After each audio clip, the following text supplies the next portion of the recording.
going off too. But I know I'm not in danger, so I can use some rational stuff here. I'm not in danger, nor have I done anything. But she's interpreted this event as something that is threatening. Doesn't matter how rational I think or irrational it is, that is how she has interpreted that event. So the first thing I'm going to do, which is unnatural, Shaquisha, I'm not mad at you, okay? I'm not attacking you, honey, I'm not. I need you to know, I'm not mad at you. I just wanted you to pick up your books. Now, if you need some time, you want to step out, you can do that. I want you to know, honey, I'm not mad, okay? I'm doing two things. I'm modeling something for her. I'm slowing my voice, I'm lowering my voice, because I want to give her an opportunity to access what? Reason. Until she does, it is futile for me to do anything. But the last thing I'm going to do is attack her, because all it's going to do is escalate. And what we do, and afterwards, this is a miraculous thing about our children, they're resilient. They can actually learn how to manage. No, that's what, learning how to manage stress and conflict. That's where that is. Both adults and children, and it starts very young. So on the front end, I teach them how to manage, how do you deal with conflict? How do you deal with stress in your life? Well, you're going to do what was modeled for you. My parents got drunk. Let's be clear. When they got too deep, they got drunk. Right? So I come from a family of 2 generations deep alcoholics. Became non-drinking alcoholics before they died, but I understand what that is. You know what I told my children? I don't care what you think about alcohol, I don't care what your moral choices are, you have 2 generations deep alcoholics. Your propensity for becoming an alcoholic is very great. Now you can play Russian roulette with that if you like, but that's the reality of my family. So I have to resist what my mother did, because she didn't have the coping mechanisms there, and so she chose something else. So that means you got to replace it. You got to give people tools to help them navigate it, not figuratively, but in reality. I had a young, I had a young woman. I worked A student dropped to a D student, became extremely promiscuous, not uncommon after a rape. And this little girl ended up praying. Parents called me and said, "Please help. We don't know what to do." All the authorities, the white clinicians and all that, they were just making it worse. So I started working with this little girl. And she says, "I don't like him and I don't want to have sex with him. I don't want to do it." I said, "Okay, here's what we're going to do. I want you to, next time you see him, because I know you're going to see him, and I want you to say in your mind to yourself, I'm not going to do that. I'm not going to, no matter what he does, I'm not going to do it." And then you probably will. But that's okay. You come back and tell me how it went. You know, I did that. You know, Miss Joy, I did that. I thought to myself inside, and I kept thinking. You know, I didn't make it or anything. But I did what you said. Okay, so next time I want you to just take as much. You just keep it. You try to delay it as long as you can. She goes, "Yeah, I delayed it. Oh, he kept trying to pressure me, but it was, you know, and he slapped me and everything. But I didn't, you know, do anything for the whole day." Great. I said, "Now next time you're going to, I built in failure. I built it in so that she could be okay with failure, because I knew she would. It didn't matter what I think he is. I know what she's dealing with. It took a year for her to get away from it, but she did. And every time she came, I prayed. You know, we celebrated that you said no. You see, until it got to the point that she could actually stop the behavior. We have to look at and meet people where they are. Not where we are, what we think, or how rational it is. A lot of people are, "I can't believe that." I said, you know what? She is a champion for what she was able to do. She got away from that man and is now raising her twins in a healthy environment. She's broken. She's not even smoking a joint twice a week. I don't know. But I know that's not happening. You see? So there are things, when you start looking at how we help, there's all kind of levels of help, and we can't be judgmental about what that looks like. Okay, one of in conversation with a child psychiatrist about this whole issue of trauma in young people. One of the things that this doctor said was that post-traumatic stress disorder in children can often mimic ADHD, sort of conduct disorder, and a bunch of stuff that our kids get diagnosed with, trauma that our young people and families are dealing with on a routine and regular basis. We had an incident here in New Haven, just real quick. I don't know, on a dirt bike ran into a van. and community members literally pulled the driver of the van. No, the driver of the van got out the car and they beat him up. So the city got real concerned about why the community beat the driver of the van up. And people assumed that the driver of the van, this was in a black neighborhood, that the driver of the van was a white guy, and he wasn't. It was an African American man from that neighborhood. And I truly believe that those kids, they were young people, not all of them, but they were young, they're so stressed out that when one of their friends, to no real fault of the young boys, to no real fault of the van driver, died, that triggered all of that rage and anger, and it cut off that rational part. The decision makers were concerned, that they were concerned about the reaction of the community, but didn't want to deal with the fact that we have communities that are operating with just unrecognized, unacknowledged trauma. Absolutely. Trauma, historical trauma, and then there's the daily trauma of living. And our children are dealing with it on a regular basis. I would on my space. If you want some sense of what these children's lives are like. And one last thing, we asked one of the young girls that we were working with, we were doing this school diagnosis recently, we wanted to put together. And within, I am not exaggerating, a half hour, we had to tell her to stop. She had 55 dead young people's pictures that she got off of MySpace to put on this poster. Maybe next time we get together, I'll bring the poster. But this is the reality for some of our kids. That thank God that we've got healthy children living in wonderful families being supported. And we've got a whole subgroup of kids who are living very, very, very harsh lives. That's right. That's right. And they're not going anywhere. No, they're in they're our not. communities, they live with us, and we can't shake our heads and say it's a shame. The other underdiagnosed thing is depression. Yes. Because depression doesn't look the same in young black people, or older black people, than it does in that book called the DSM. Right. It is called an active depression, which means that it doesn't mimic a sense of, going to the room sad, writing a note, shoot yourself. It doesn't look like that for us. A person could be actually engaged in activities, which when you think about it, there is not many black people, men, women, that feel because of shame, you can be depressed. Some people say you got a spiritual problem, you got a faith problem. And so it's a chemical imbalance. Other things, people look at it and go, oh, you weak. So black men, consequently, can't whine and cry. So it's they call them homicides. But they are victim-perpetuated suicide. Are you following me? Because I'm going to go out like a man. I'm going to go out like a punk. Right? So I'm going to put myself in a situation to be killed. Invited suicide. And so we are underdiagnosed with that, and then it's diagnosed and all this other stuff. But in fact, that young person or that person is depressed. Yes? I just wanted to say that, suicide doesn't look like what suicide. I think you approached that in the office because he was playing under the school bus. And a year later, I talked to him about the school in a school-based clinic, and what he was doing was throwing himself under the wheels of the school bus. So he was treated as if he was a bad child when he was depressed, as he wanted to kill himself. So suicide doesn't look like, suicide attempts do not look like what other suicide attempts look like. And see, those are all culture-specific stuff. I want to say one thing also that I think is so critical, and I love it. We actually had something in Portland where a black police officer, female police officer, started a unit that goes in whenever there's a shooting and stays with that family through the funeral. So we started doing that because no one else would. This is a police officer that said we needed to do that. And the other thing was we created what is known as the African American mental health system. Let me explain what I mean by that.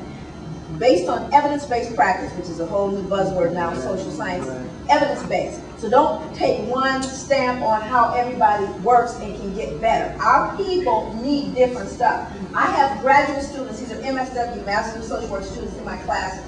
I give them this scenario, honestly. I go, okay, here's your problem. There's a huge influx of Southeast Asians in our community. As social workers, Master of Social Workers, what must you consider? And we write it on the board. Well, we've got to consider culture. We got to consider language. We got to consider male-female dynamics. We got to consider religion. We got to consider geographics. Great, because we want to serve that population. Okay, I say Latino population. Same thing. You look at language differences, even cultural differences, male-female stuff, gender stuff, all of this stuff. I go through all of them, pinpointed. I said African Americans. Nothing. Stay with me. Nothing. And you should see it because they're turning the color right to fruit right about now. Right. I said, that's your problem. That's why I'm here. Because you don't believe there's anything you need to do to come into my community and serve my people. You don't feel like there's anything, and there's two things that can mean. One of two things. Either you believe our culture is not worthy of mention or acknowledgement. It's not really existent. Or we're just deficient white. That's what that has to mean. But how dare you think you can show up in my community and serve my community with ignorance? It's a sign of white, a belief of white superiority, one, because I'm smart. I don't need anything else to deal with you people, right? So then we had to prove it. Remember, whenever you do that, they go, oh, they get hot. I can talk about them not being, because see the Asians, they don't have no problem saying, don't come. And if you do come, you can show up, but it's in Mandarin Chinese. Do the best you can. Okay? Because this is how we roll. No, they don't have any problems. They smile at you, yeah, don't want you to stay. And nobody says anything, but when black people say, we don't want you to stay, how dare you? You're hot. You're all hot. Let me tell you what we did. We had, of course, the money comes from the feds. We're going to serve the black community. We'll do it. Because we want your money. So the HMO creates a little pilot program, and they plop down in the middle of the black community, and they got the money from the feds, the state, county, and they're going to serve. Let's see, who's going to run the clinic? Usually a white woman, right? That's the majority. And then you have this clinic, principally white people, going to serve our community. Because the question, just recent as yesterday, a white man who I had to do this with, had this conversation, because I don't take care of white people. So I had explained to him why he was incompetent to work in my community. And he was really doubly upset. I'm a woman telling it too, and I'm black. And I said, yeah. He said, well, do you have any examples? And I said, sure, I'm glad you asked me.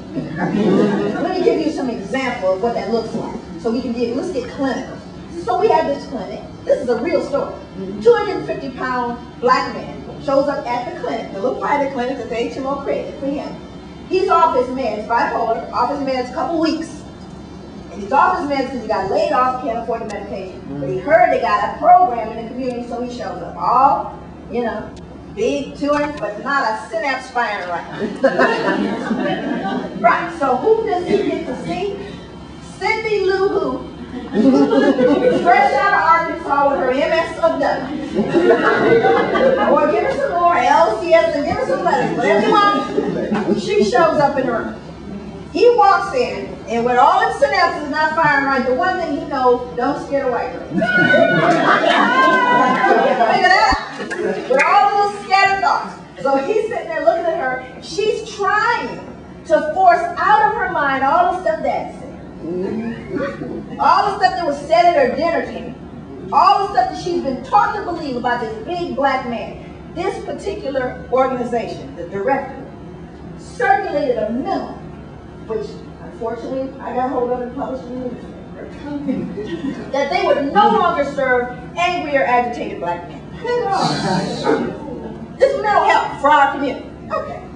So this guy comes in, he gets in the room, she's horribly embarrassed and scared, turning red and trying to smile and all that. So he folds himself in the chair because he can see the white girl scared. And he needs to get his meds, trying, folds himself in the chair, he diverts his gaze so that he doesn't look directly in her eyes so as to then intimidate her. He starts to kind of push his chair back, and he does all that to take care of her so she can take care of him. So he's already injured.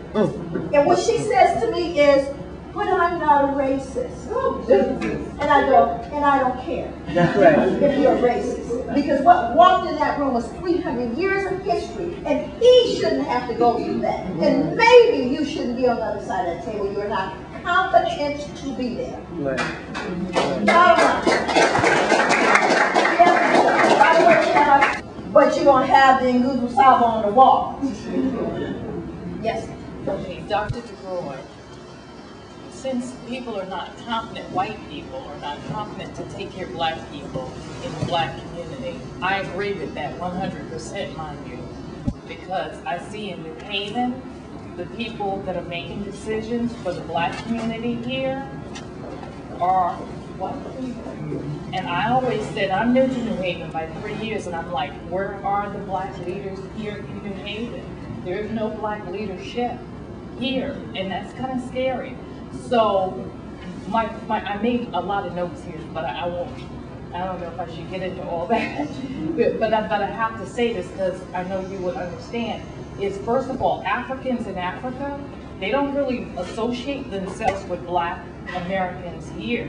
They don't. They have a distance there. They are better than we are here, really. That's how they think of themselves and less of us, because we were enslaved people, and enslaved different the way you described it than any other way that it had. There's always been slaves from, read the Bible, there's been slaves, but they had rules, they had laws where people could be under enslaved.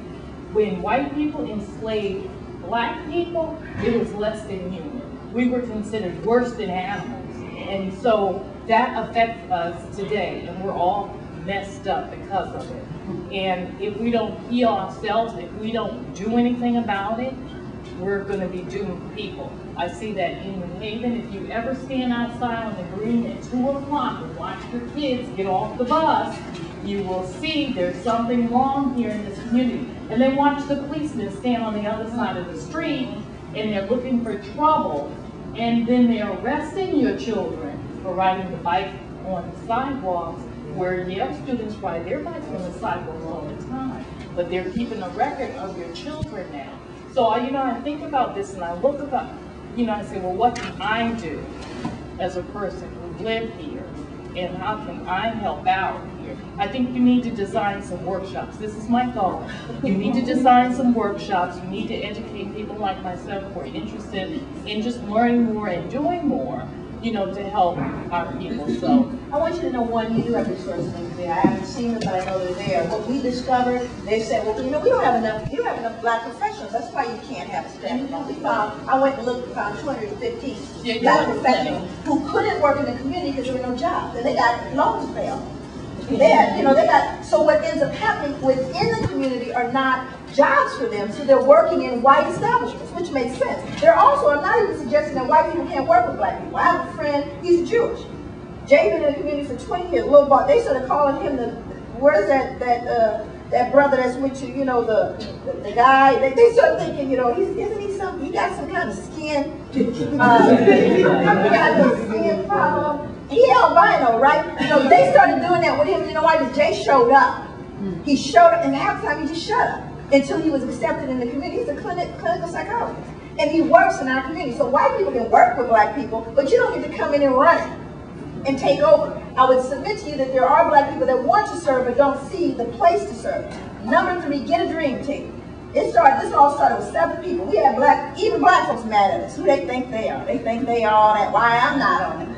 All the drama, crabs in the barrel. How dare they? Who does she think she is? And all that. And we saving their jobs and programs. My sister works in the government. She's a spoon who sat by the door. She would call us, tell us when the money's coming down, because they always have the little grant events in places where we can't even spell a C. My sister would say, be there with a busload. They wouldn't know how that Negro got it. They don't know who told them. The plan is for us not to get the money. Let's be clear, this has been done forever and ever. Then we would do stuff like collectively, because they also pit us against each other. Give us not enough money and have us fight. We go, it's not enough money, we sent it back. Said none of us are taking it. That's what we did, create a coalition. 7, get a political person. Get just a few people. Now, you got black folks, man, dog in the south, all that was going on. Now they coming in, it's our clinic. They built it. They were talking to the newspapers about it. know, I love my people because I know we broke. You know, sometimes you gotta take the mic away from folks. Take the mic away. Say, be like you can't have a mic. So what I'm saying to you is those resources are there. You know, I would never suggest that everything is the same, that we do it, but you have, it's in this room. It's